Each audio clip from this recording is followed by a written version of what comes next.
Perkenalkan, nama saya Anjar Bayaki. Saya akan mengerjakan tugas sejarah mengenai VOC, Batav, Inggris, tanam paksa, politik terbuka, dan politik etis. Pertama-tama kita akan menjelaskan apa itu VOC. VOC memiliki kekuasaan pada tahun 1602 sampai 1800. VOC juga bisa disebut dengan kongsi dagang Belanda di Indonesia. Tujuan VOC sendiri yaitu menghindari persaingan pedagang Belanda, mengatasi persaingan dengan pedagang Eropa lainnya, dan menguasai dan memonopoli perdagangan rempah-rempah. VOC dipimpin oleh Heren 17 Dewan 17. VOC juga memiliki hak istimewa, yaitu mencetak uang sendiri, melakukan perjanjian dengan raja, dan yang ketiga, memonopoli perdagangan rempah-rempah di Indonesia. Ada beberapa bidang yang bisa kita sebut: bidang perdagangan, bidang politik, bidang militer, angkatan laut, udah itu. Dan memiliki kebijakan. Yang pertama, pelayaran Hongni, yang kedua Kontingenten, yang ketiga ekstirpasi. Heren 17 kewalahan mengelola VOC dan ditunjuk seorang, yaitu Viterbut.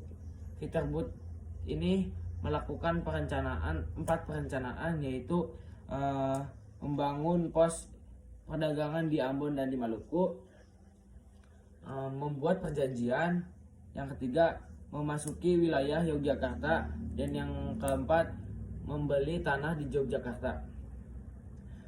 Pada saat itu Batavia pusat keuangan VOC.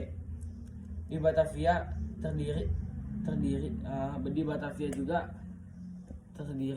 dibagi menjadi dua bagian, yaitu Banteng Batavia yang terdiri dari rumah gubernur, gereja, tempat tinggal tentara VOC, gedung arsip, dan kantor utama VOC. Yang satu laginya permukiman biasa.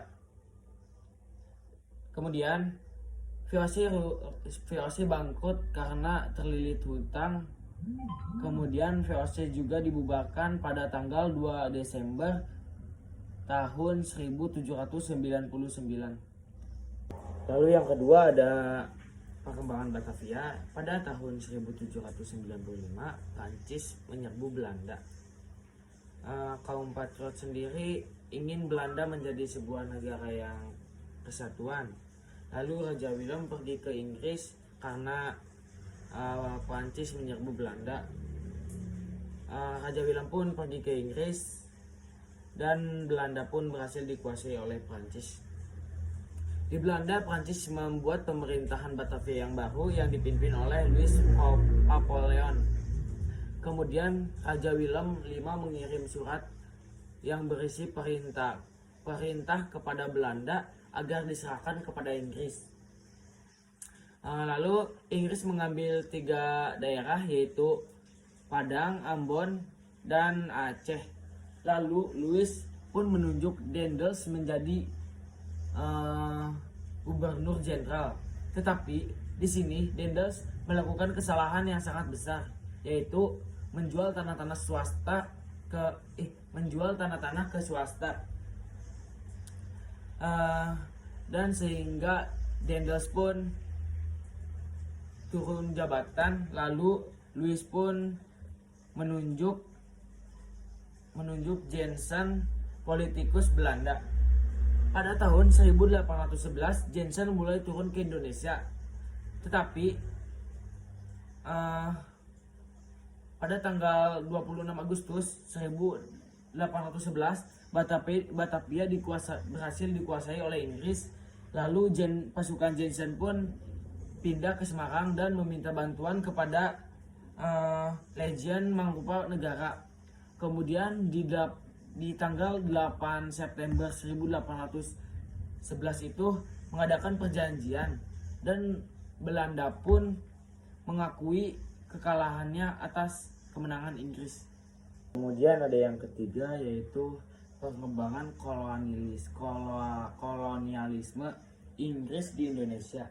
Pada 18 September 1811, Raffles menguasai Batavia. Ada 3 prinsip Raffles, yaitu segala kerja rodi dan penyerahan wajib dihapuskan. Peranan bupati penganut wajib dihapuskan. Yang ketiga, tanah adalah milik pemerintah. Sistem sewa tanah yang ditetapkan oleh Raffles yaitu petani harus menyewa tanahnya meskipun tanahnya sendiri. Yang kedua, kemudian harga tanah tergantung dengan kondisi tanah tersebut. Yang ketiga, pembangunan dilakukan dengan menggunakan uang tunai. Lalu Raffles pun menggunakan cara mendirikan administrasi di sebuah desa yang bisa mengakibatkan di desa tersebut berkembang lebih baik, yang bertujuan untuk memperjauh lebih baikan pajak. Jadi pajaknya biar makin besar karena desa tersebut maju atas ide Raffles tersebut. Pada tahun 1815 Raffles diganti oleh John Pendle. Kemudian yang keempat adalah tanam paksa. Pada tahun 1816 Inggris mengalami kekalahan. Kemudian pada tahun 1829 Pendle Boys mengusulkan pada Raja Belanda mengenai politik dan ekonomi. Kaum pribumi wajib mengikuti pekerjaannya. Kemudian Pendle Boys diangkat menjadi jenderal di daerah Jawa. Sistem tanam paksa yaitu sistem yang mewajibkan warga pribumi untuk menanam tanaman yang sering diekspor di pasar dunia, yaitu kopi, tebu, nila, dan tembakau. Ada beberapa ketentuan oleh Pendle Boys. Yang pertama yaitu para petani wajib untuk menyediakan tanah seperlima dari luas tanah. Yang kedua, tanah yang akan digunakan bebas dari pajak. Dan yang ketiga, dari hasil panen petani tersebut akan diambil semua oleh pemerintah. Ketika pribumi bekerja akan diawasi oleh penguasa pribumi. Pekerjaan ini tentu mengandung hak asasi manusia, tetapi untung bagi kewargaan Pendle Boys karena tanam paksa ini Pendle Boys bisa menutupi hutang-hutang VOC. Semakin banyak kegunaan penguasa pribumi akan semakin banyak bonusnya, karena kalau pribumi semakin banyak menghasilkan produksi, otomatis akan semakin banyak uang yang dihasilkan. Dari 1837 sampai 1877 pribumi menghasilkan 832 juta Hal ini menyebabkan hutang VOC lunas. Tetapi kontra dan pro terlibat dalam hal ini, sehingga tanah paksa pun dihapus dan dialihkan oleh pengurus swasta. Dan yang kelima ada politik pintu terbuka, kebijakan politik di mana perekonomian Indonesia dibuka kepala pihak swasta untuk mendorong pertumbuhan ekonomi dan meningkatkan kesejahteraan. Latar belakangnya ada penyimpanan tanah paksa yang membawa penderitaan rakyat dan kemenangan kaum liberal dalam perelemen Belanda. Pengusaha Belanda ingin menanamkan modal di Indonesia. Pengusaha Belanda. Ada kebijakan 1870 sistem tanah paksa dihapuskan. Yang kedua, ekonomi diserahkan pada pihak swasta. Yang ketiga, masuk investor asing, contohnya Belanda, Eropa, dan Cina. Yang keempat, ditandai dengan keluarnya undang-undang agraria dan undang-undang gula. Pokok dari undang-undang agraria, masyarakat adat diberikan untuk hak atas tanah dan menyewakan kepada pengusaha swasta. Sedangkan pokok dari undang-undang gula, perusahaan gula milik pemerintahan akan dihapus secara bertahap. Pelaksanaan pintu terbuka.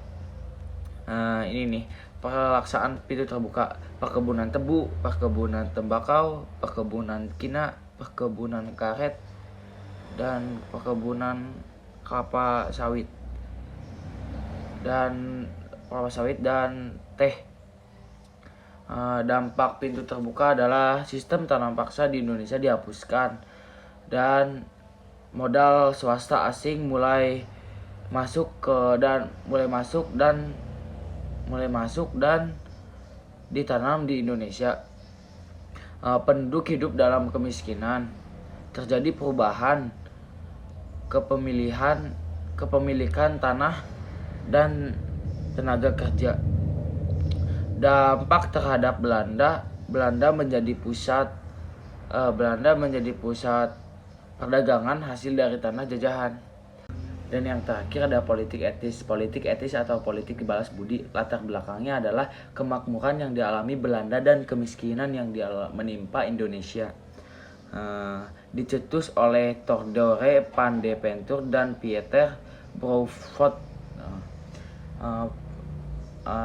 Van Deventer menerbitkan artikel yang berjudul En Erfurt atau Utang Kehormatan dalam jurnal De Gauche pada tahun 1899. Van Deventer menyusun program yang perlu dilakukan di Indonesia karena dalam rangka membalas budi. Caranya dengan meningkatkan kehidupan bangsa Indonesia. Pada 17 September 1901, Ratu Wilhelmina menerapkan politik etis. Kemudian politik etis. Program politik etis ada beberapa. Yang pertama edukasi. Edukasi adalah diharapkan lahirnya kesetaraan dan emansipasi. Dan yang kedua irigasi, membangun seluruh irigasi sarana prasarana pertanian, subsidi industri, kerajinan pribumi. Dan yang ketiga ada emigrasi, program perpindahan keluar Jawa sampai di Suriname yang bertujuan untuk pemerataan penduduk. Terus lagi penyimpanan politik etis. Terdapat diskriminasi dalam pendidikan. Terus hanya untuk mengairi perkebunan Belanda. dan bukan untuk pemerataan penduduk, akan tetapi untuk pemenuhan tenaga kerja perkebunan di luar Jawa. Dampak politik etis yaitu pembangunan sarana prasarana yang menunjang aktivitas pertanian. Pembangunan sarana transportasi memunculkan kaum terpelajar cendekiawana yang mempelopori pergerakan nasional Indonesia. Dan ada lagi pemeran penduduk Indonesia, meningkatnya kesadaran bangsa Indonesia untuk meningkatkan hak-haknya. Sekian dari saya, kurang lebihnya mohon maaf. Wassalamualaikum warahmatullahi wabarakatuh.